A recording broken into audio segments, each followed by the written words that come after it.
1. And we are live in the present tense with Sam Stewart on 91.7 FM at WNJR Washington and online at WNJR.org. Well, folks, we're back with a new episode tonight. Unfortunately, last Thursday's episode wasn't able to be aired, but we're going to have those guys back on in the future, so don't you worry about that.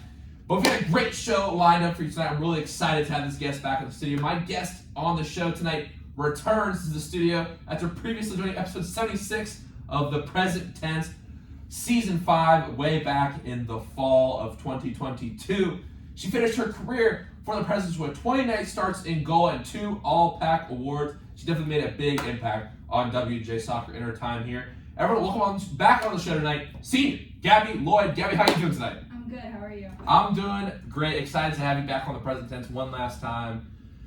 Talk about some things about life, kind of recap maybe your time here at W&J. Have some fun, of course, as well. But look, I wanted to get to this right off the bat. We talked a lot about your, work as an EMT last time, how your dad did a lot of work, has done a lot of work with rehab and the medical field, how you wanted to change that. I know this is a big life goal of yours to make an impact in that space, but I actually did an interesting story where you actually experienced a cardiac arrest. Yeah. So can you talk about that? Because that sounds really crazy. So it's kind of funny because I've been working as an EMT for like a year and a half now, and some people immediately get their like cardiac arrest call. Mm-hmm. Like one girl I work with, she's like, yeah, I had mine day 1, and it's been a year and a half, and it's just like you always feel like you're never going to be prepared, but then you kind of just snap into it. So when we were arriving on scene, like we got called for a seizure, and so we're running lights and sirens down. And we get to the site, and we get a call through dispatch, and they're saying that the caller said that the patient's not breathing and they're unable to start CPR. Mm. And so I was like, oh boy, here we go. And so they dispatched our supervisor and another one of our medics to us, because I was working with a medic, but we need all hands on deck with those kind of situations. And especially when it's an unwitnessed cardiac arrest, the likelihood of bringing someone back is a lot lower. So we get in there, we had a police officer help us flip him over. We immediately started manual chest compressions, and then my supervisor and another medic come flying in. Thankfully, the fire department also sent a couple guys out to help us. And we have this automated compression machine called a Lucas, where it'll do chest compressions for you, because doing chest compressions yourself is really tiring, especially when you only have a couple people. Interesting. I didn't know there was a machine in there. Yeah. It's pretty recently has come out, but you just strap it to the patient, like it has like an undercarriage that it straps onto. Oh. It suction cups to the chest, and then it does the chest compressions. Interesting. Yeah, it's really cool. And so while that was going on, it was like a beautiful symphony in not a weird way, in the sense of the medics knew what they were doing. I was helping out where I needed to be. The firefighters were out of our way until we needed them, and it just everything flowed how it should have worked. Wow. And my one medic, I got to see a bone drill worked, which it sounds pretty gruesome, and I thought that's what it was going to be. But it's actually, it drills down to the bone, and instead of putting an IV in your arm, when we're dealing with a situation like this, we don't want to mess around with trying to find a vein and all that. Wow. So we drill to the bone and port that way with an IV. Interesting, and that's new tech. I feel like that's technology a lot of people don't know about. Yeah, no, it's not commonly used. It's actually pretty rare, so getting to see that was really cool. And we brought him back. And, wow. Yeah. And that was really cool. It definitely made my honestly, it made my year, because it's an unwitnessed cardiac arrest, and then we got him back, and he stayed he was fine. We got him into the truck, and then we used medevac, the helicopters that you'll hear a lot. Wow. Okay. So we flew him out from here to Presby, because we're blessed to have such amazing high skilled hospitals so close to us, and it's a 15-minute fly out from here to Pittsburgh versus if we try to drive them there. Right. So. Wow. Yeah. That's a crazy story. Thank you for sharing that. When we talked about the library, you were I gotta tell this story. I had my first cardiac arrest. Yeah.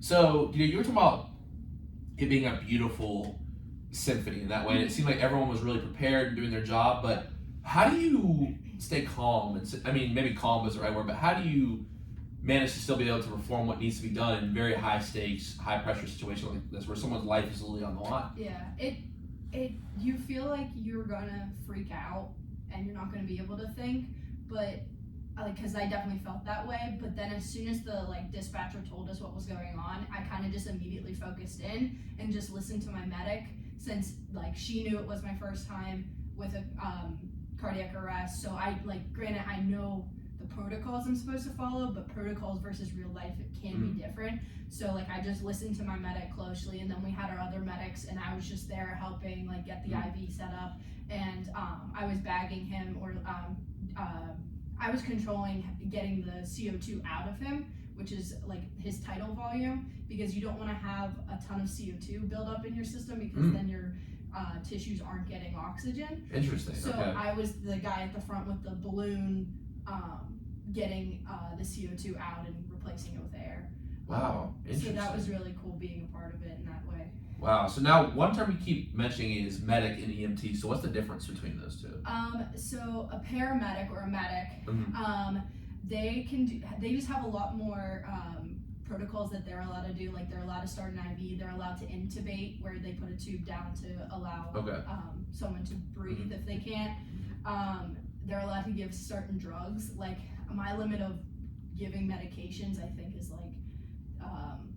baby aspirin, versus they can give different classes of drugs depending on the severity of injuries and stuff like that. So that's pretty much the difference, is that they just have a lot more protocols that they're allowed to dig into, and they just have a vast knowledge. I mean, some EMTs that I work with have that vast knowledge. It's not they have that much difference of it, but more just the sense of what they can do on the job. Okay, interesting. And now, just because I'm so interested, I think everyone's very thankful for first responder, but I don't really understand the process of or I guess most people don't get to experience or hear the process of this.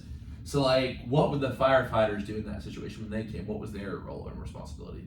So sometimes, depending on the area, firefighters can be the first responders. If it's a rural area. So it's a jurisdiction. Okay. Not necessarily. It's just proximity. Proximity. Okay. But a lot of firefighters are either EMT trained or paramedic trained. Okay. So if they're the first responders, they can pretty much do what we're doing. But in our circumstance, since we had 3 medics and me, we just needed help getting him out of the house, because he was in this tiny bathroom, and we were able to have these guys get him on a flat stretcher and get him out. So that was the biggest thing, and they were if we needed something, they would grab it from our truck, or they were just kind of there to assist where needed. And it's nice, because a lot of those situations, if you have too many people, it can become panicked, and people are trying to take over, do too many things at once. But they kind of stepped out, let us work on them, and when we needed them, they came in and helped us. Wow. Yeah. Thank you for sharing that. I think most people probably don't know all that goes into paramedic rescue that. You know what I mean? And I think that's thank you for sharing that. This is really cool just to think about and understand the system of how it works. I think that's I guess the term you used was perfect. It's a perfect symphony. You know what I'm saying? Of people working together, the teamwork is really a cool thing to hear about. And my next question for you, to switch gears a little bit, we talked about soccer a little bit last time, but you were a college athlete. Unfortunately, it's over now. But for you, what is the biggest lesson that you'll take from your college sports career into the next chapter of your life? Probably what I would say is standing up for yourself in circumstances where what you're doing is the right decision, and even if there's someone that doesn't agree with it, standing to your guns and staying knowing believing in yourself and not just letting someone push you over. That was a big lesson, is just being able to stand up for yourself and be confident and speak up for yourself, because if you're not advocating for yourself, no one's advocating for yourself. And so that was an important lesson throughout my entire career, is you need to stand up for yourself, because as the goalie, we kind of get the short end of the stick sometimes, because when a goal is scored, they're what the heck, you should have had it. But then when we're winning games, they're looking at the forward shooting and scoring all the goals. And so It's just like being able to stay like this is your opinion and this is the like just standing up for yourself, I guess is what I'm trying to say. I like that. I like that a lot. I don't think I have anything to add. I like that answer a lot. And my next question for you, you kind of have this next chapter, and I was talking to someone today. It's like, I'm almost in my senior year, and I'll be having maybe this some kind of conversation with someone asking me the questions around this time next year. And I feel like with chapters in life, it's a metaphor we use so much on here. We just talked about Katie before the show, and Juan, and Colin and Wags. We always talk about this metaphor of a book, and a blank page is about to be tossed to you. A new chapter, blank canvas. So, what are your goals for this next chapter of your life? That's a great question. Thank you. It's scary to like just first off, it's scary because like no doubt.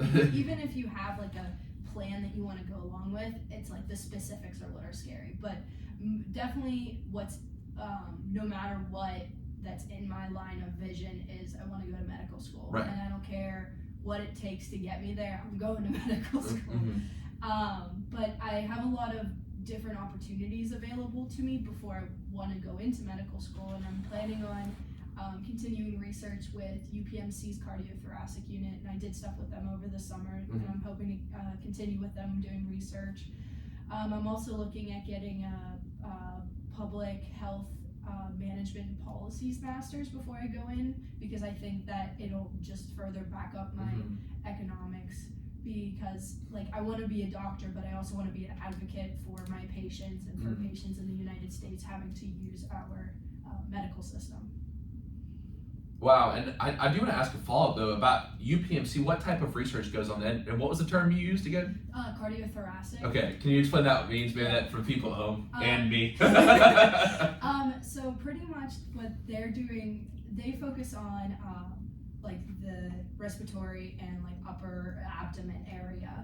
Anything lower is more general surgeons. So like they're focusing on like we get a lot of patients with GERD or like gastrointestinal reflux disease or heartburn. So we surgically have surgical interventions to help people that have GERD.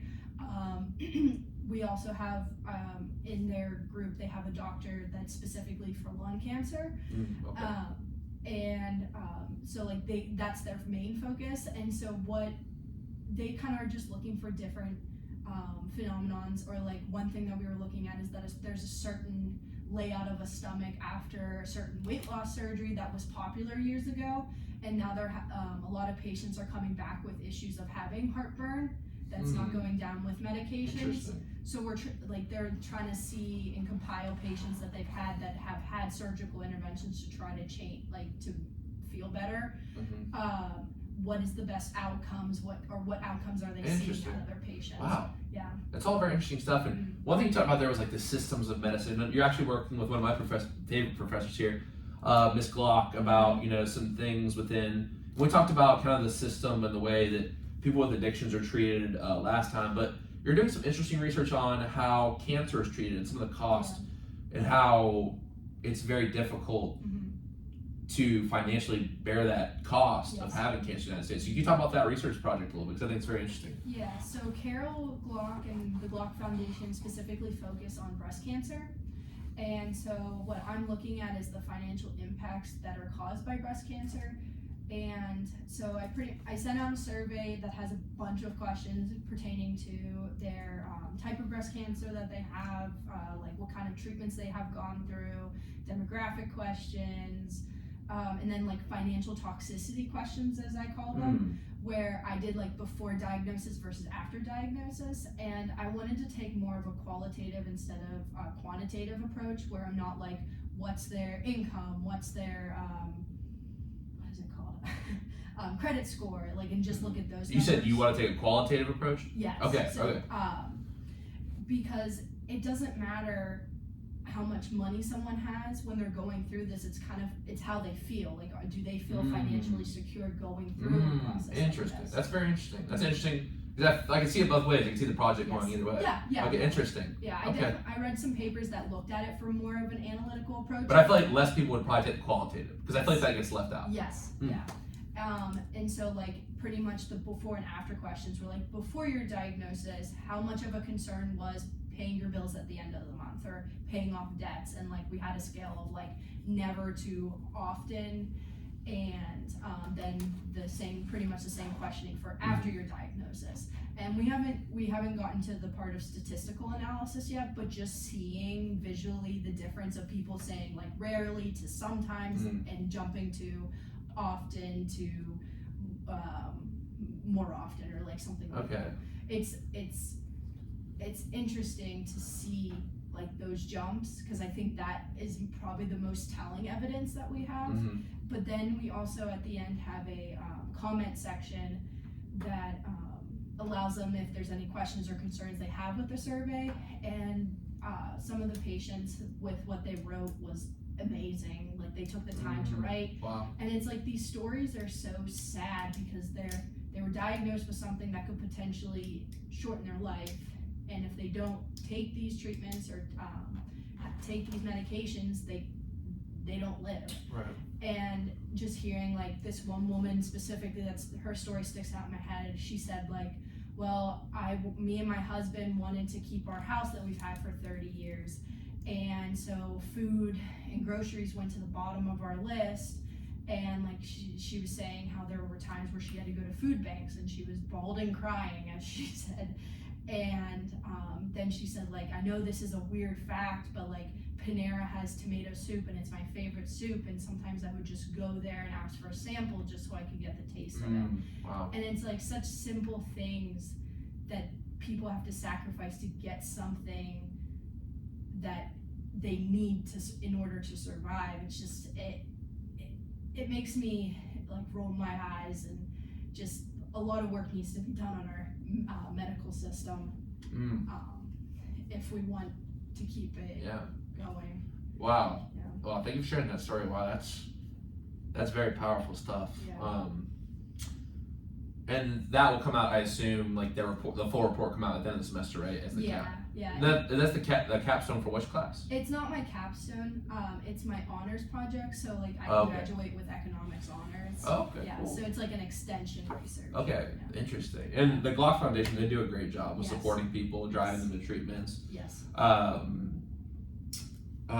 Buying groceries, all different kinds of stuff. Miss Glock does a great job. And were you able to go to the basketball game they had that was the cancer out game? I wasn't able to. Yeah. But I did buy a T-shirt for it. Yeah, T-shirts were sick. Those were some dope T-shirts, and like everyone came out and supported it. All the coaches wearing it and stuff, and a lot of people, like, it was one of the most attended games all year, if not the most.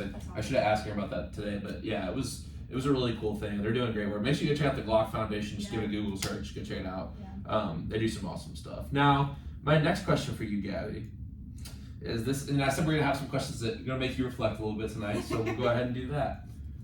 How do you feel you've changed most as a person in your 4 years here at Dubjay? I think the biggest thing that has changed for me is self-respect. In the sense of like, I came in here and I was like, I'm pre-med, and like, of course, being pre-med comes with a certain of like, you stay up at all hours of the night, you're drinking caffeine at any point of the day, you don't have a good sleep schedule, and like, it worked for like the first semester, and then like COVID hit, and like COVID had all its problems, but like it made me realize that like, granted, I have a heavy course load and I'm doing a lot of stuff, but I can't make myself the exception, because if I make myself the exception, then everything flies out the window and then pure chaos ensues. And like this last year, I've definitely focused on like things that are a must for me is like getting up in the morning and going to the gym. And like, I've used to make the excuse of like, well, I have to go in the morning, because if I don't go in the morning, then my evenings are booked with homework, and then sometimes I'd oversleep and then it wouldn't happen. But like now it's like, I get up in the morning, I go to the gym.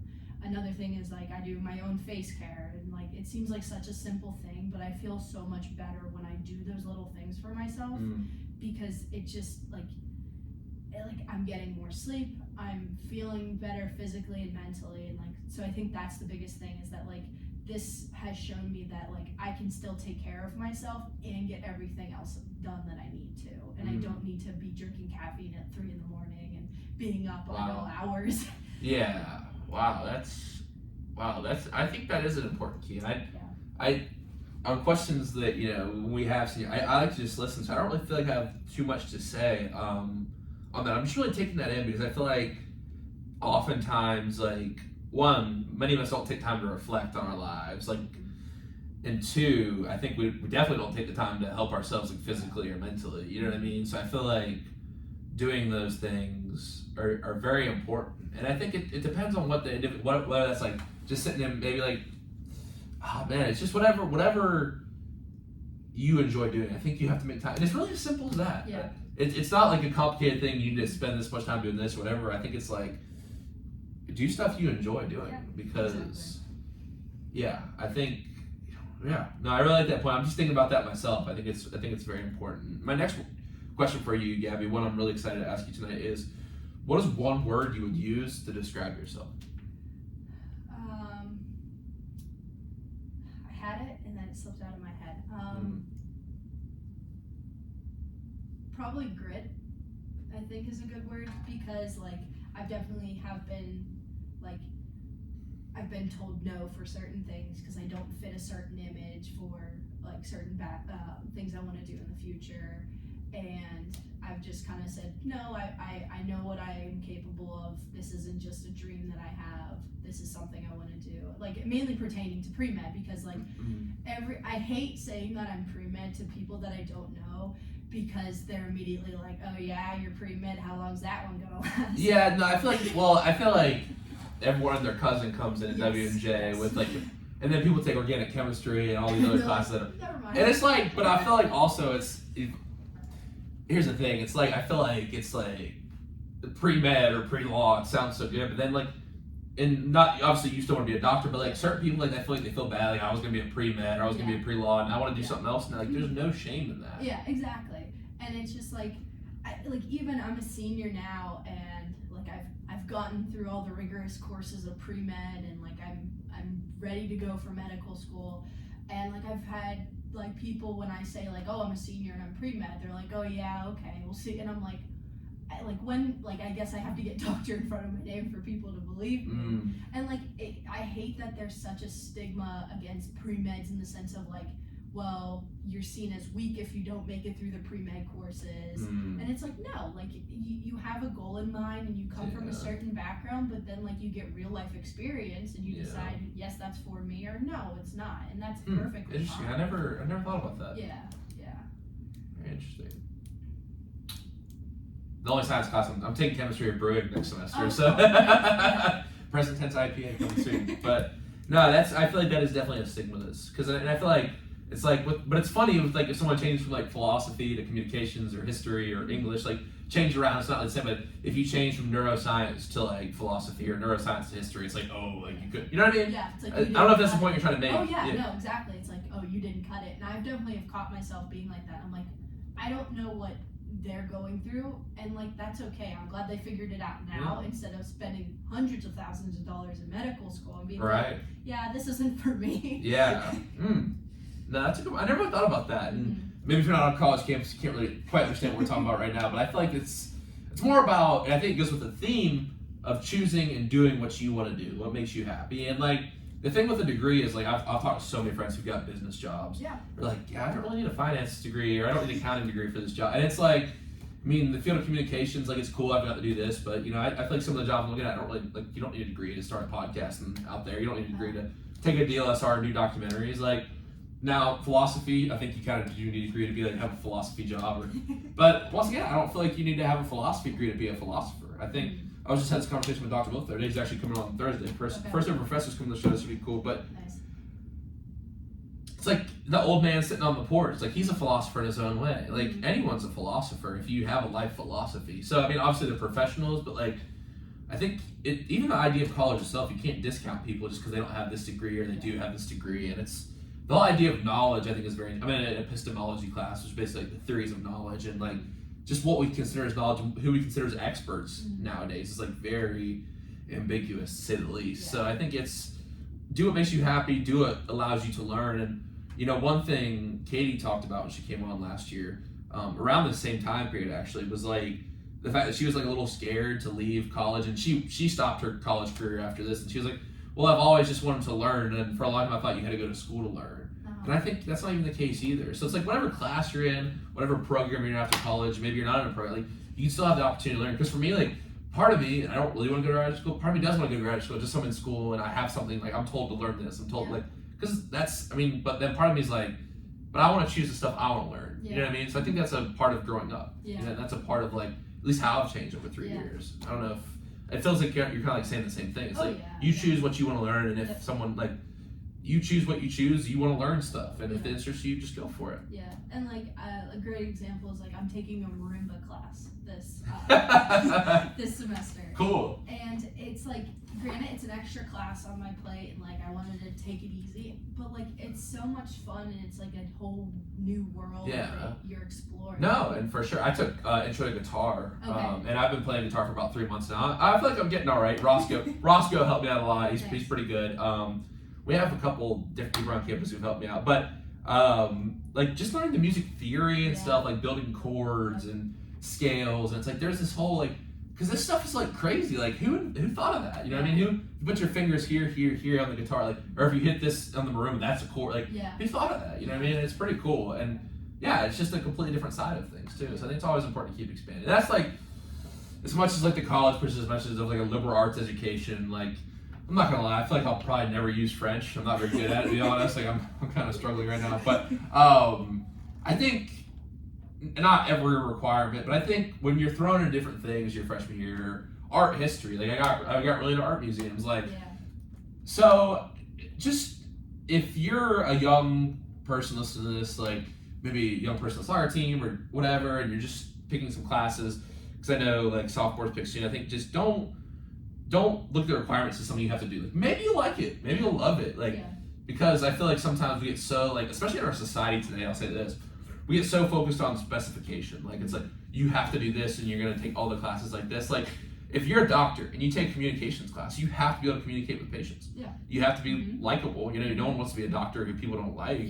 My mom wants me to take a public speaking course at Carnegie Mellon because I'll be living close to Pittsburgh, because she's like, you're going to be using this all the time when you're in medical school.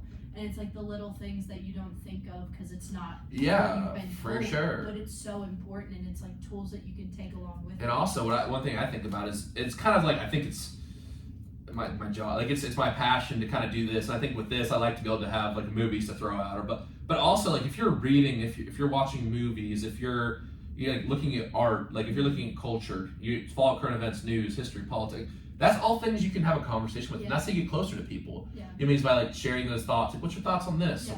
What's your thoughts on this piece of art, or this musician? Like, do you like them? Do you like their music? And like, if you can talk about those things, or a book or whatever, like it can just make a better conversation in general. So I feel like there's no reason to learn just because of a job. I think it should just be like a thing to make your life better, because I think knowledge is just powerful in that way. Yeah, it allows you to look at so many different scenarios and different lights that you didn't think of before. I agree. Because one thing I was listening to, I think you really like Russell Brand, but I was listening to him on Joe Rogan. He's an actor, but he used to really live like a hedonistic lifestyle. But he's very spiritual now. He's very been reformed for a few years, and he said, I have to word it right because the way he worded it was very specific. He said, it's interesting because we're like infinitely small in all of reality, but we're infinitely large.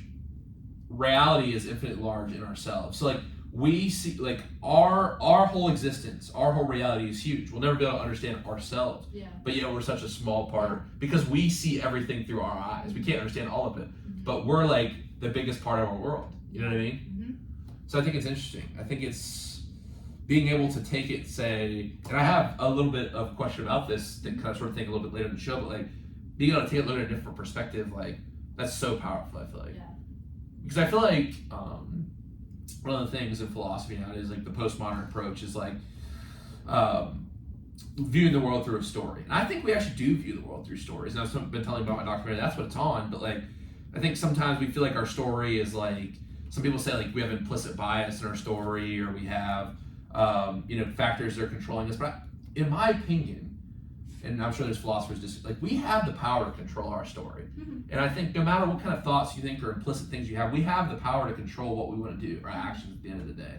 So I think like if you're learning your story, learning about yourself, like looking at other people's stories is only going to make you just better and a more well-rounded version of yourself. You know what I mean? No, I agree. No, that question probably a lot. I like that. I like that answer where that took us down. And my next question, no doubt, I will really like your answer as well, because I think we're kind of shaping up towards this question. But if you could give a message to yourself on the first day of college as you walked in the dorm room, what would you say? Like as I am now. Like this Gabby talking to that Gabby. Things are going to be a lot different than you think they are. It's not going to be just as simple, but keep your head up. I guess is what I would tell myself, because like everyone goes in with like these like I'm gonna be like, especially the high school mentality of I'm gonna get straight A's, everything's gonna be perfect, like I'm gonna be able to balance everything, and it's a rude wake up call sometimes.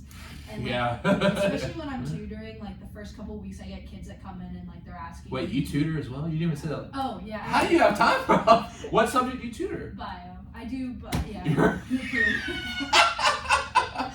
Okay. But just hearing like, because I mean they're definitely like I definitely see myself in them, and when I came in as a freshman of like I want to do the best, I want to be the best, I want to be a doctor, and it's like just telling them of like, well, like I believe that you can do this. Like I always hate the question, or like when people are like, yeah, you can do what you're planning on doing, but if it doesn't work out, I hate that. Well, yeah, that's just saying like, yeah, when you F up, like. Yeah. And so like I never say, well, if that doesn't work out, I always like, if that's what you want to do, like this is what's ahead, but if you take these tools and you implement them correctly, you can do it. Like I don't know, it's just like I just hate beating down people, because it's not my decision or in my control to say, no, you don't go to medical school, okay, you're fine. Like that's not for me to decide. You'll figure it out. Like going through these 4 years, you'll figure it out. I think one thing I've thought about lately is if someone builds like a little wooden house, like there is a million ways to destroy it. You can like pour water on it and freeze it, you can burn it, you can stomp on it, you can blow it up, like, but there's only one way to build a right house. Yeah. You know what I mean? And like building up people is so much more difficult than tearing people down. It's so easy. You can tear someone down like this, one comment. It takes so much longer, but I feel like maybe it's cliche to say this, but at the end of the day, it is a more rewarding experience. You just have to understand that building people up takes time. Yeah. And building yourself up takes time too, but it's easy to take. And I think that's just the nature of things. And if you understand that there's going to be ups and downs in the path, and it's going to take a long time, you won't want to tear yourself down as much. You don't want to tear down other people as much, because it's all a journey. And I think, I mean, the thing. Actually, I'll say that for another question. My next question for you right now, though, is something we've added in the recent season here in the present tense, and I think it is one of those things that's going to be really cool with these shows with some seniors and some people returning on here, to ask them. It is something in your life that you are proud of. What is that? Something that I'm proud of.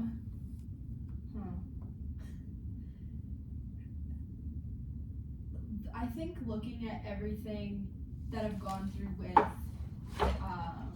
with soccer and with pre-med and stuff, just like my perseverance, and like one thing that sticks in my head is like when I was in 7th grade, I had a soccer coach who I didn't play for her other team, so she didn't really consider me a player on her team.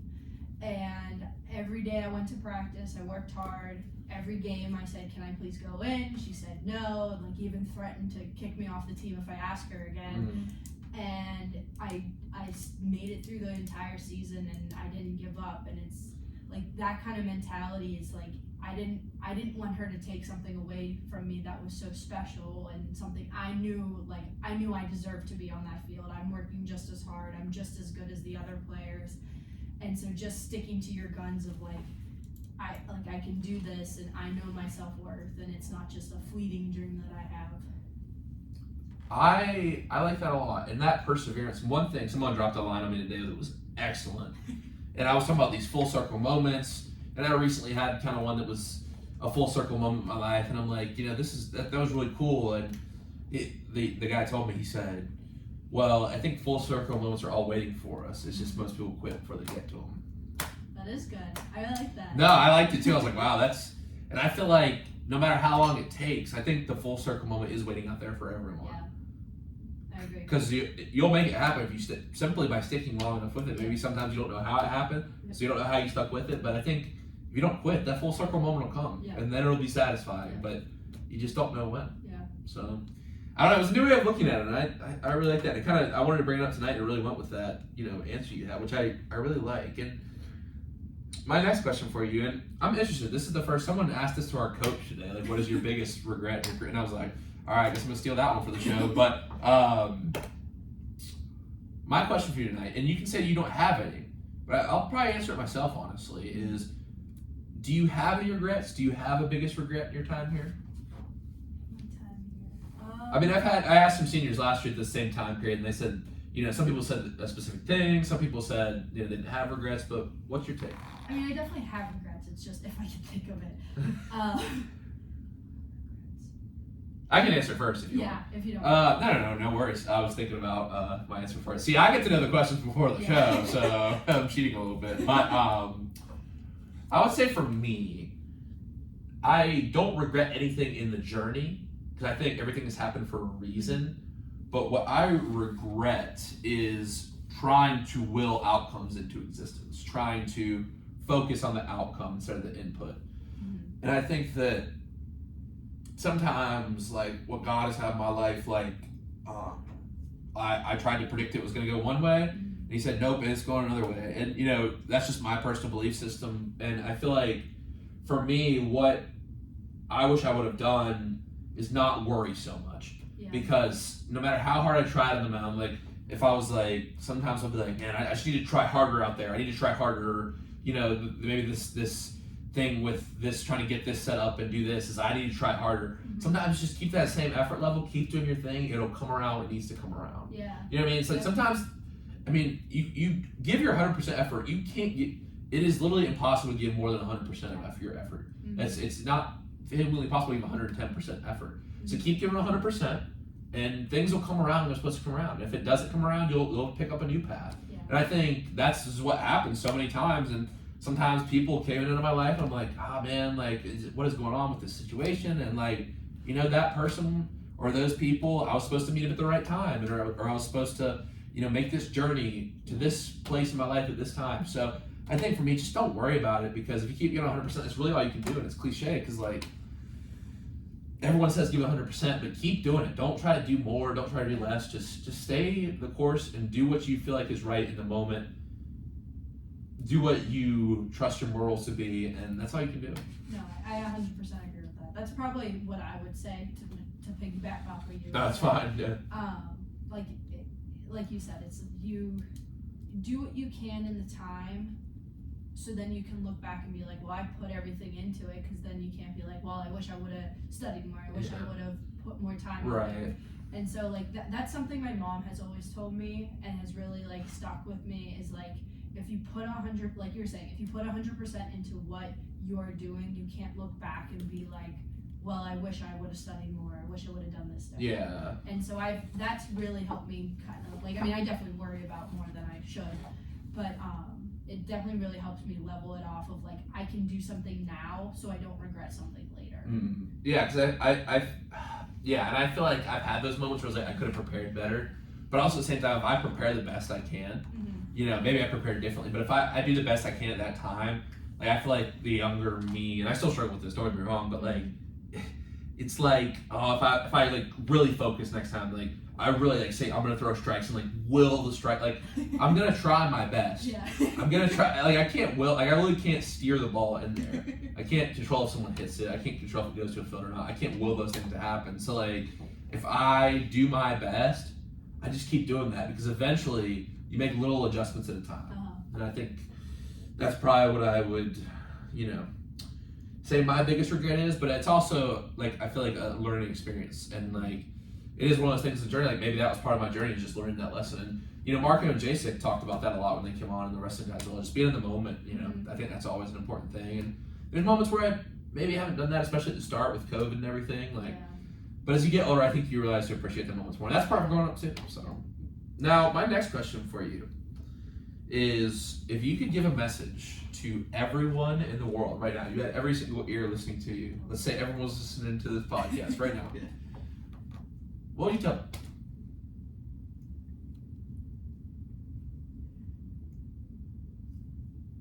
Not to sound like a hippie or whatever. No, go for it. I sound like a hippie all the time on here. But be kind, because like something that I try to put something in perspective to myself is like, I don't know what the person sitting next to me is going through.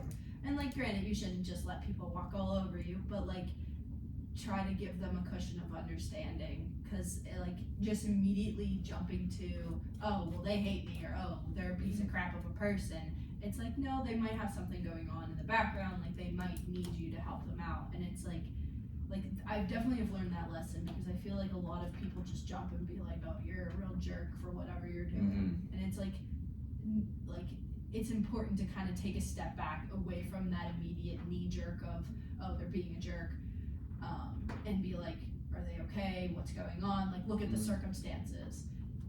Yeah, that's something we talk a lot about in here. And I really don't have anything to add. I like that a lot. I think sometimes too, if you manage to bite your tongue in those situations, or whatever the case may be, I think it can also show the person that that's not, people don't always react that way. Because sometimes people are looking, maybe they want someone to, react in some sort of way to make them angry. And like, they see that, maybe they have a change of heart. And I think that also like, I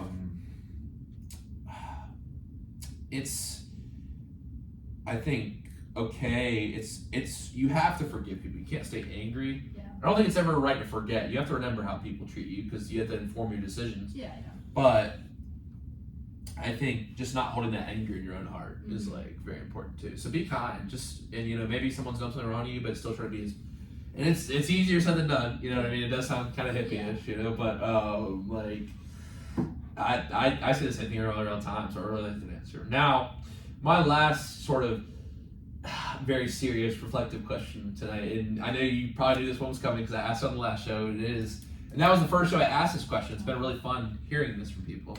Mark had a great one. Yep. Jacek in Sweden and in Swedish both had great ones.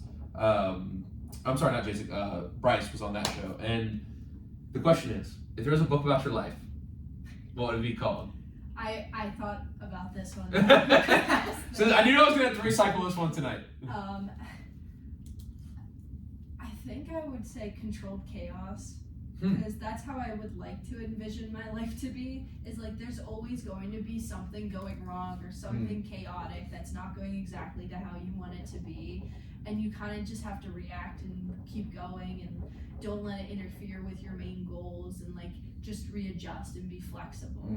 I like that. One thing I was listening to when Russell Brand and Joe Rogan was on that recent podcast that just dropped, or it was like a month ago or whatever, and I was listening to it, and one thing Joe said there was like, he does a lot of stuff, just like you, just like I feel like I do a lot of stuff as well, not as much as you, but like he said, he feels like he's a battery, and there's like how batteries are like toxic, there's like toxic juice flowing out of them sometimes, like, and his kind of metaphor was like, the battery, if it doesn't get used, that toxic stuff will come out. And I think that we have to use that energy in the right way. And if we sit there, and I think that's why like people like you, like me, we always are trying to do something. And sometimes I'm like, yeah, I just need to chill for a little bit. But like, yeah, you know how it is. Yeah. Probably more so than me. But like, it's like, I feel like if I don't like do things, I get like all this pent up energy, and it like gets chaotic. But like, I think controlling that and using it towards something productive is like very important. So I like the title Controlled Chaos. I would read that book. And now we're actually gonna head to break. We'll get some fun questions after the break. But we gotta do your trivia. Of course, you were a winner on the last one, so let's see if you can end your time with the present tense 2 for 2. Now, you talked about the Star Wars Club last time. You're a big Star Wars fan. So see if you can quote. After listening to some Creedence Clearwater Revival, you'll answer this question. Who said the line in the original Star Wars trilogy, "Bring me Solo and the Wookiee. They will all suffer for this outrage"? Is it A, Darth Vader, B, Jabba the Hutt, C, Emperor Palpatine, or D, Kylo Ren? And we will be back right after break. You are listening to Present Tense with Sam Stewart, 91.7 FM, but WNJR Washington, online at WNJR.org.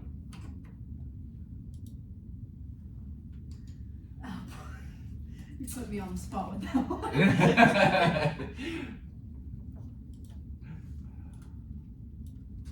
Alright, we got like 3 or so minutes. Okay, cool. I mean, I'm guessing you can eliminate answer D. Yeah. You're- That doesn't, yeah, no. Jabba the Hutt. Bring me Solo and the Wookiee. They will all suffer for this outrage. I don't think it's Jabba. No, it's Darth Vader or who was the other guy? Palpatine. Palpatine. Palpatine didn't really care about that. I think it was Vader. Vader was my knee-jerk reaction, so I'm gonna go with him. Did you? I haven't seen the new season of The Mandalorian yet. You watched I it? haven't watched it yet. Yeah. I just like. I have this thing where I don't know why, I don't like watching seasons, even though I like watching them once I open them. Yeah. But I just have a hard time getting You into started. them. Me too. Yeah, so I'm probably gonna save that until like I have a couple of things that are off my plate. Yeah, for sure. Just a few.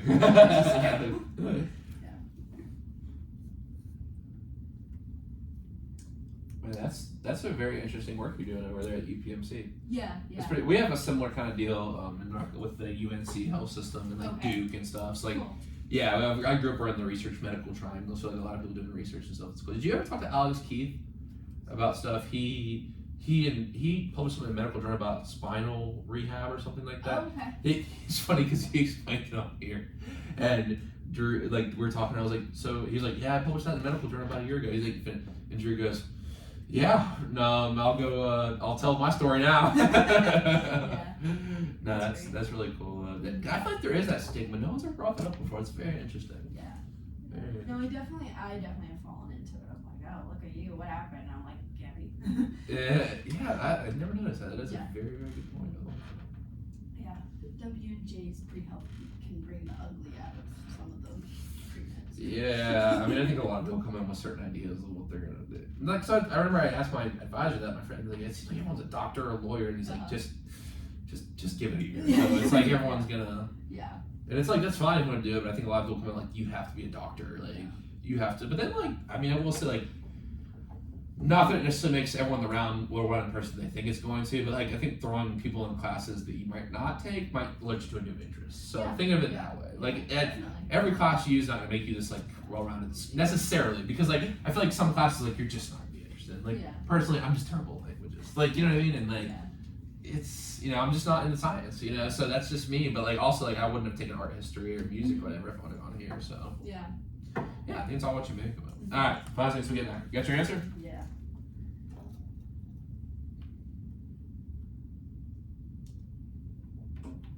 And we are back in the present tense on 91.7 FM at WNJR Washington and online at WNJR.org. Today we're talking with Gabby, Lloyd from the soccer team here at WNJ. Senior goalkeeper, and before the break we asked Gabby her trivia question for the night, and it is, what character said this line in the original Star Wars trilogy? It is, bring me Solo and the Wookiee. They will all suffer for this outrage. Your answer choices are A, Darth Vader, B, Jabba the Hutt, C, Emperor Palpatine, or D, Kylo Ren. I think it's Darth Vader. Oh, I'm sorry, that's incorrect. It's actually, this was tough. This was pretty tough. It's Jabba the Hutt. Okay, that was my second. Because when they get away at the start of episode 6. On Tatooine. Yep. Good try. Hey, that was a good effort. I like the way that was the second most logical. Well, I was thinking what immediately flew into my head was the whole carbon freezing scene. Where that's what it too. I knew it might trip you up because I know you're a smart person, so I couldn't toss you a softball. But nah, that was a really good effort. I really liked the process of elimination. And something I wanted to talk about is we talked about this last time, like Star Wars, Avatar. Like we talked about these, and like, what do you like about these? Don't worry, we'll get to Avatar 2 in a second. But what do you like about these big universes? Because I like them too, and I feel like I guess I was thinking about this. And this is kind of a meta type question, but I feel like it's for me. It is that idea that like we're so ingrained in our own reality, and like. This sort of like these universes where there's completely different rules, there's completely different experiences, but the stories still follow like our stories here. And I think that's the cool thing about stories, like they all kind of have a similar pattern. Have you ever heard of Carl Jung and the Hero's Journey?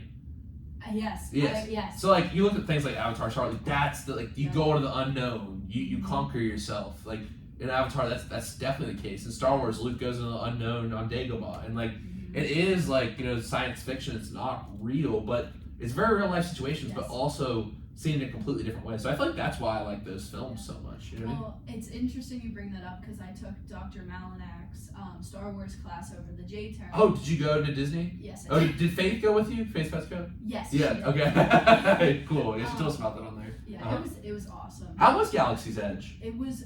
I almost cried, and I'm. My mom's a huge Disney person. Yeah, I am too, but I don't mean to be dramatic, but like the Millennium Falcon is life size right there, and I'm like, holy crap, this is awesome. I was like, awesome. Yeah. No, that was an awesome trip. So what was the class about? So the class was, Dr. Malinak was looking at that as like, why are a lot of our stories that we look at so similar, even though they come up with different things, but they still come around to the same concepts. And we read parts out of a hero's journey and relating to like the different levels of the hero's journey and like how we pull them out of we pulled it out of, what the heck is it called? Rogue One, that movie. Okay. We pulled like those details of like the hero's journey out of that. We pulled it out of the main trilogy. Like we pulled them out of all, because we watched all of the Star Wars movies. And you guys watched all of them? Yes, it was intense. That's a lot. See, I love Star Wars. That's too much at one time. Yeah, it was a lot. Like, yeah, but it was awesome. But it was cool, kind of like that's one of those things of like taking a class that you didn't like isn't on your major track, because it's like now I look at things differently. Yeah, no, that's that to make my point. That's perfect, and I feel like one thing. Have you heard of Joseph Campbell? Yes. Campbell's mythology. Yeah, see, I'm interested in this stuff. Like, this is my kind of ballpark area.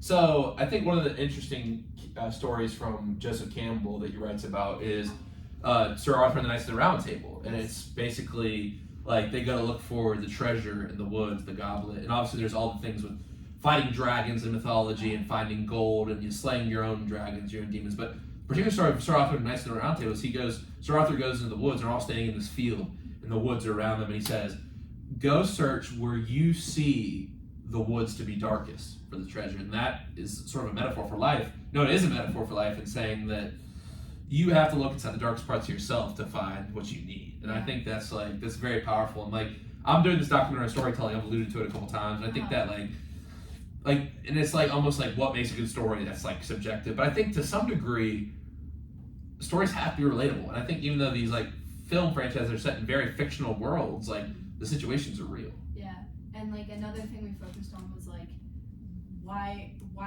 did storytelling even become a part of like humanity and like us as people? Can you talk about that? Because I'm interested first for the documentary. Yeah, like we looked at evolutionary psychology and like like humans lived in groups, and the way that they survived is by others telling stories of like, I saw Timmy touch that snake that has whatever on its back, and he died after it bit him. Don't touch that snake. So it's just like we don't know the main reason of why we tell stories, but like it's a part of it is like it's how we survive. Right. And well, one thing, so I interviewed Dr. Wolf. Yeah. To name drop him again, I didn't get to do that, but he is coming on Thursday. But I interviewed him. He's a philosopher of language. Yeah. So basically, think about your whole life's history, like every single moment. Like if I was going to tell you, let's say like, okay, if I was going to say, okay, I'm going to tell you my history, Gabby.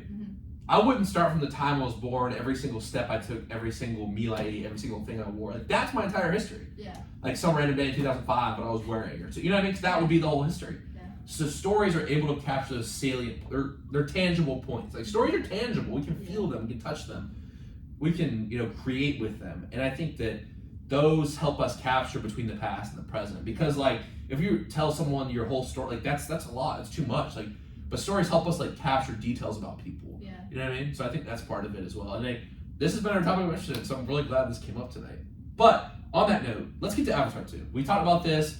We said we were going to discuss it, and this is really the reason why I wanted to have you back, to discuss this movie.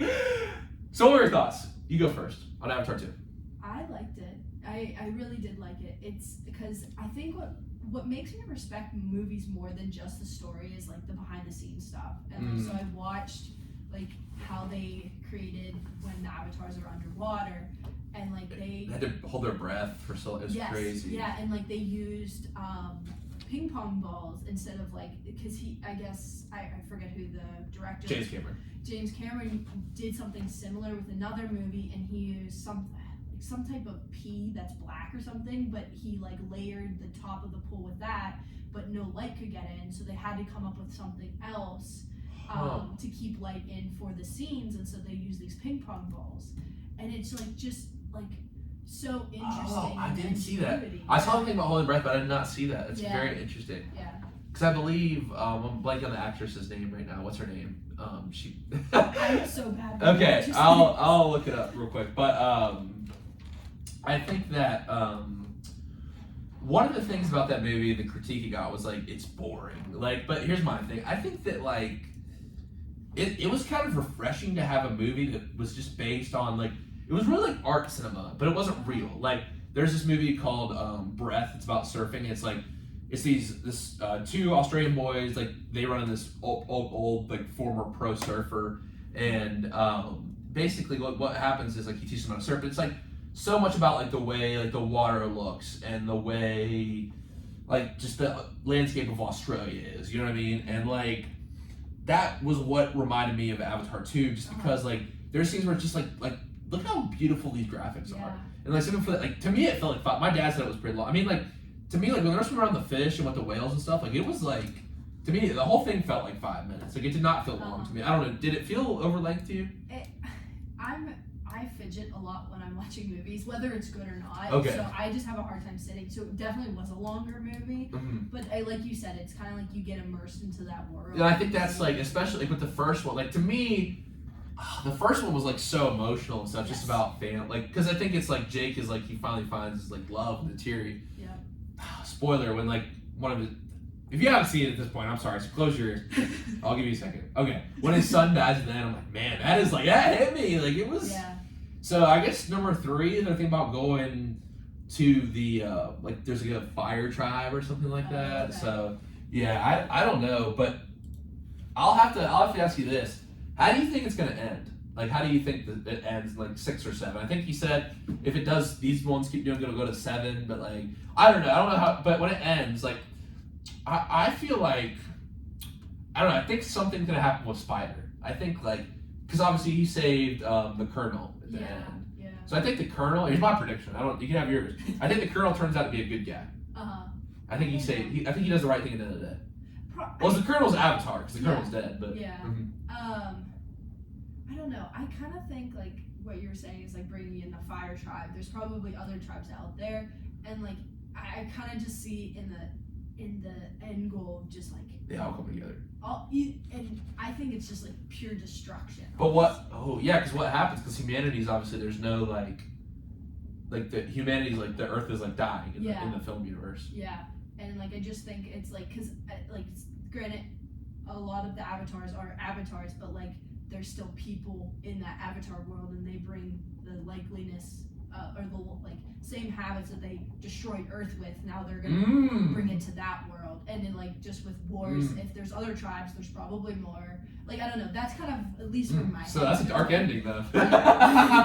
We'll see. I hope not. I mean, some of James Cameron. I mean, have you seen Titanic? Yeah. Yeah, I mean that's pretty dark. I mean, I guess it's like a happy ending, I guess. Like, but he's not afraid to go dark. You know what I mean? So. Yeah, we'll see. I think that's very interesting. Now, my next question for you, we'll go ahead and do our Would You Rather segment, right? So we've added this since you can't. It's the Would You Rather segment. So this is one that I made just for you. I didn't even look it up. It is, if you could exist in any film universe, in any character of your choosing, would you rather be in the Marvel, Avatar, or Star Wars universe?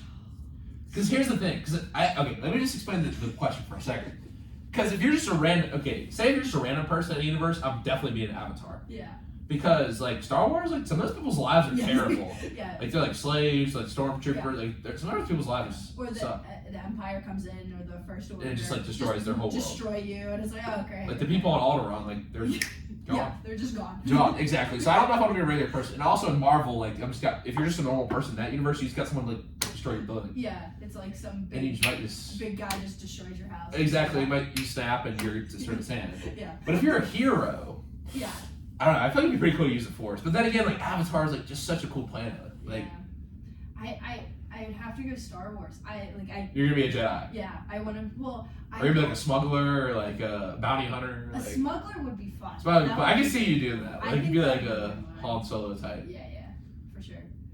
I don't know. It's just like the Jedis, like they want to be good, but it's. Well, I think so. I will give Disney this because I was thinking about this, like the whole mythology and stuff, like. And so originally, like Star Wars was based off like Buddhism and like spirituality and like the light and the dark, the Tao Te Ching, like the light and the order and chaos, good and bad. Like, but I think in the end, what they did do, and I have a lot of gripes with the sequels, although I feel like the Rise of Skywalker was probably the best one. Yeah. Like the end, it's like I am like it's not really great writing. It's like I am all the Jedi and I am all the Sith, and like when she comes out with the lightsaber at the end of that, after that battle, like. The yellow lightsaber, it's like you have to have the dark and the light to be balanced. Yeah. In one person, because we're all dark and all light. And obviously, like Anakin, like everyone has like you can't. And I think breaking it down in this way, like everyone has emotions, everyone has fear and anger, and like to try to repress that so you can't have those. That made him turn to the dark side. Yeah. But if you are just dark, you don't believe there's good in the world, like then you're just stuck in the darkness and never see the light. Yeah. So I think at the end, how she comes in, I mean, that was that from mythology, like that was, I think that movie was pretty good. No, I don't know. I don't like the sequels. I mean, I think that's the best sequel. Yeah, I agree. Just because like they brought some characters back and like J.J. Abrams, better than Rian Johnson. Because oh my God, 8 was terrible. Yeah, like, Han Solo is my favorite. Oh, my mom was like Han Solo's dead. Yeah, and Princess Leia's dead in real life. Yeah, I'm done. Yeah, she was. Yeah, I mean, I don't like what they did with Luke though. I don't, because Luke he tried to kill Kylo Ren. Like that's the whole. Yeah, it's because that's not in the comic. It's all Disneyfied now. Like I will say, like the ending, like, that was pretty good, but like. Yeah. I just feel like they had a lot of good stories, and then they kind of just went, here you go, all in one plot, and you didn't try to develop any of them. It's just like a pile of crap, and they're trying to say movies. Here's a toy. Yeah. So here's the interesting fact. So I went down to, I don't know if we talked about this last time or not. I went down to a place called Ease Entertainment, and did you know that actually the original Star Wars had Luke killing Darth Vader and joining Emperor Palpatine? Did you know that at the end of 6? I didn't know that. That was the original. Okay. And so it was called The Revenge of the Jedi. Okay. And down at Ease Entertainment in Pittsburgh, they have one of the original 1,000 posters. So it's actually Luke with a red lightsaber. Like it's crazy. That's cool. But the reason why they switched it is not because of like the mythology or anything like that. It's actually because they wanted to sell more toys. They thought it would sell less Luke action figures. But I mean, it's interesting. Like, what if Luke was bad? You know what I mean? So I don't know. We could always get into it about Star Wars. I know that's oh yeah, me too. I think that's it captures that mythology. It's a really good example of that. So there you go. Now my next question for you is I just started asking Kaylin Angel, who we were talking about before. She came in here actually asked me some questions, so I had to steal this one from her. I'll try to cite my sources at least for the first couple times I ask these. But if you had $50,000 to start a business right now, what would you do, and what business would you start? I would definitely probably start something more medical based. That's what I was thinking. Yeah, I don't know what specifically I would do, but it would definitely have to do with something that would support people going through different processes through the medical field, or just becoming like an advocacy, or just create like a. For sure. Oh, I know what I would do. Okay. I would run my own insulin company. That's what I would do, because I would undercut all of the big pharma companies. Yeah. Because like it's just. Yeah, I said again. I think you really like this Russell Brand guy. You have to look him up because he talks about.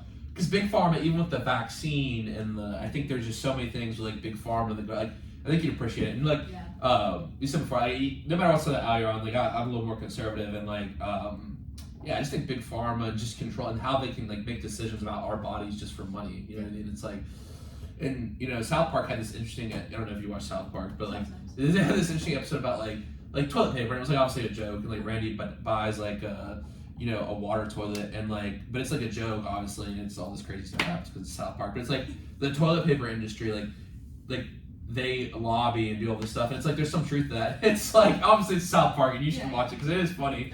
But like it's just like the way like our health and hygiene and sanitary conditions are regulated by like Big Pharma and big corporations is very interesting to me. Yeah. And I think that I think people are becoming more conscious of that, but I think it's definitely an interesting thing to look at for sure. And both sides of the aisle should be able to agree on that, and that isn't the case for many things. So, my next question for you is,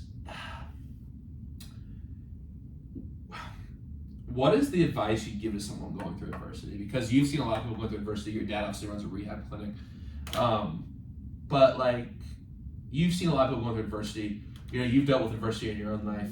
What advice would you give to that person who's going through adversity? It's hard because sometimes, like, it depends on the person. Like, if it's something they really want, then I would tell them, like, you need to keep fighting for this. Like times are going to be hard, but take what you can out of these hard times and learn from it. Like, if you got a bad grade on an exam, for example, what can you do better? Did you study enough? Did you get enough sleep? And it's like things that you don't like. It's easy to be like, boo-hoo, I'm terrible, I don't know what I'm doing, I'm a failure. And it's like, no, like everyone has downfall points, and you have to be able to pick yourself up if this is what you want. Interesting. Yeah. But interesting take on it. Yeah, it's hard though, because like pertaining to the patients that are seen in rehab settings, they have to want to get better, because like you can't force someone to stay clean. They have to want to do it. So you can give them all the resources, but they have to be ready for it. So it's definitely a delicate balance of trying to talk them through, but also trying to give them the best circumstances to succeed. Wow, I think that's and you said, such an interesting perspective you have, just being around those people. And like, I feel like some people have grown up with like parents as doctors, but like, seeing your dad, and you're talking about just the way, what kind of work he does that is so different than like what you might see in like TV or like anything like that. And that's very interesting. Now, my next question, kind of a fun one before we get to kind of our final wrap up segment here, is what is something in your life that you haven't got to do yet that you want to do?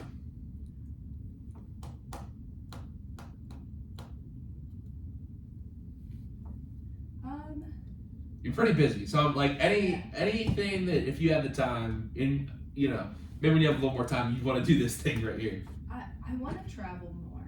Okay. Yeah, it was a fleeting thought, but I was thinking like, oh, maybe I should join the Peace Corps and like see the world and like help in those ways, because I don't like it. Like, I want to visit places, but I don't want to be the typical tourist where they're just going around destroying things. They don't realize, or maybe they do, but like I just don't want to be like that. I want to be like able to visit places. Well, I think there's also like things like ecotourism and stuff, like hiking and doing sightseeing tours and things, like in the responsible ways. You know what I mean? And like there's a whole the whole conservation movements in Africa are very interesting and stuff. And I think there's a lot of different things you get into there. Like, I think there's like. I even like one panel I was on my freshman year, like there was this like debate I had to do it for class. It was like even about like commercial hunting and stuff, because like big game hunting, if someone pays a lot of money, like that can go towards saving the animals. Like, and it's like it's just this interesting debate. And I think questions try to get raised about ecotourism for a long time. I feel like tourists took advantage of things, but I feel like if you're going to see nature and stuff, which is one of the coolest things you can go see in a place and respect the culture. Like, I think if you're responsible, I think it's a very feasible thing to do. Definitely. Possible as in like possible, not necessarily money wise, but like possible. You know what I mean? It's a very accomplishable thing to do and be a tourist. So no, I'm the same thing, because I'm actually just got approved for Magellan to go to Australia. So that's awesome. Yeah, I'm making a surfing documentary. One thing I was looking up was like surfing and like how in Australia. I mean, everyone surfs like in Australia, not everyone, but like most people. Like it's I've only been in California. And that was a lot of people surfing, but I assume it's even more in Australia. And like. One thing I was like looking at was like the enrichment with the surfing environment. Cause like all these beaches, like people are starting to drill oil, and there's been like oil spills. Like so, it's like protecting the beaches and stuff. Like that's like also an advantage of like surfing and stuff, and tourism is like learning to protect the environment and like because people like love to do things on the environment. Like I don't know if you ever skied or anything. I don't ski or anything. Like I've never done that, but like obviously maintaining like mountain size and the snowpack and like all that is like because we want to use it too, and we can use it and. The ocean if there's trash, whatever. So no, I think that's a good point. And like that's an interesting because a lot of people say they want to travel, but not say do it responsibly. But I think there's definitely are ways. So that's interesting. I feel like there's a whole conversation to be had there too. You know what I mean? Definitely. For sure. Now, I hate to do this, but I think it's time for our quote of the day. Okay. I feel like we could go on and on and on, but I mean, I think this is the right time. So I actually got one for us as well. Let's see if I wrote it down. Yes, okay, I did write it down. Just want to make sure. I'll go ahead and turn over to you. Okay. So mine's short, but I really liked it. This is from One Flew Over the Cuckoo's Nest. To Kill a Mockingbird. This was said by Atticus, and I remember reading the book when I was younger, and I really liked Atticus's character, and I liked how his composure overall. And one of his things that he said was, "What good are wings without the courage to fly?" I like that one a lot. Your last one was really good about don't change the goal, change the plan. I like that one as well. If you have the wings, you have to have the courage to fly. Or what? How does it go? What is the purpose of wings if you don't have the courage to fly? I don't even know how everything said that. That's really deep. I got one as well, and then actually I forgot to ask you one of these questions you asked about earlier, but I'll ask you that after this. But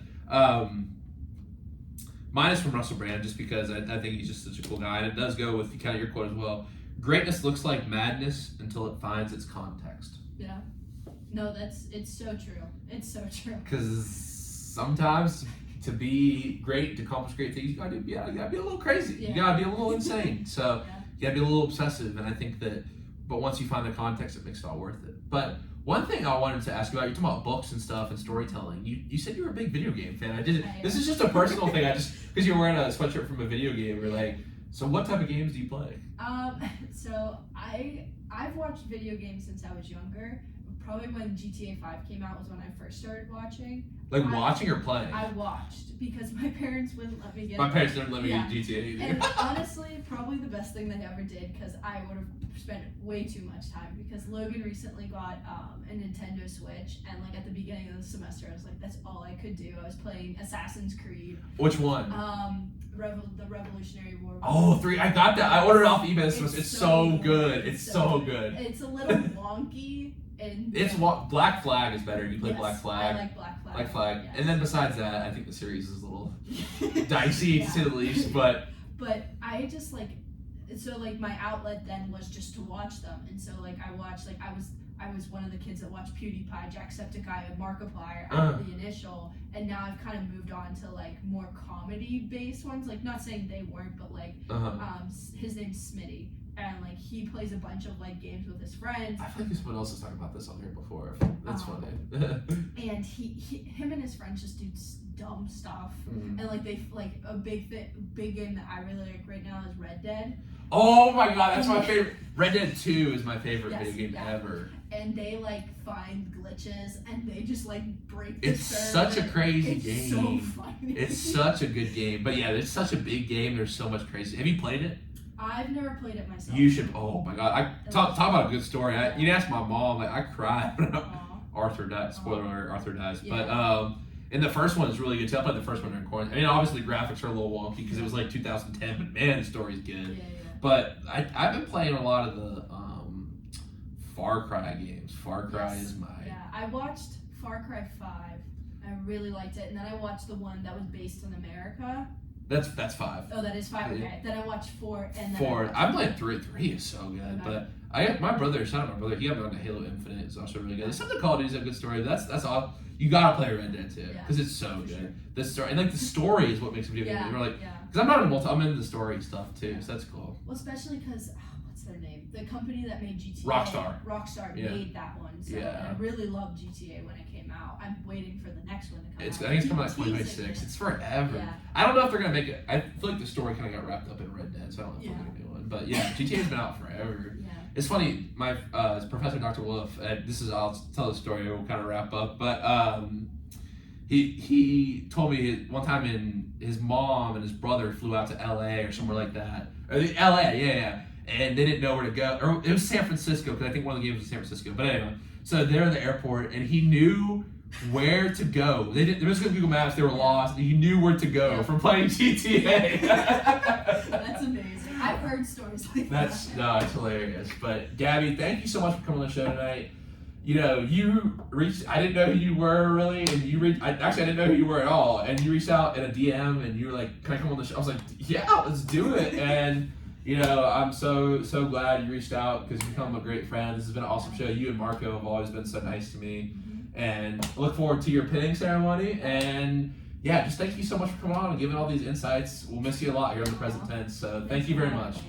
Yeah, thank you once again. And folks, like I said, I've mentioned a couple times, but Dr. Wolf, our first ever professor during the show. We're going to talk some baseball, talk some about life as well. I actually just found out Damarian Jeter, counselor here at the school, will be joining Tuesday, so he's a really cool guy. He's awesome. Yeah, he's a great guy. I was on some NBA playoffs start tonight. We get the playing games. He's a big basketball fan. I'm sure I'll have some takes. So check out those coming in the next couple of weeks. Folks, we're getting out of this semester, but I know we're going to have a lot of fun. A lot of good things left to come. Come see me. Come talk about sports. Come talk about life. But until then, everyone have a great night. Remember to live in the present tense.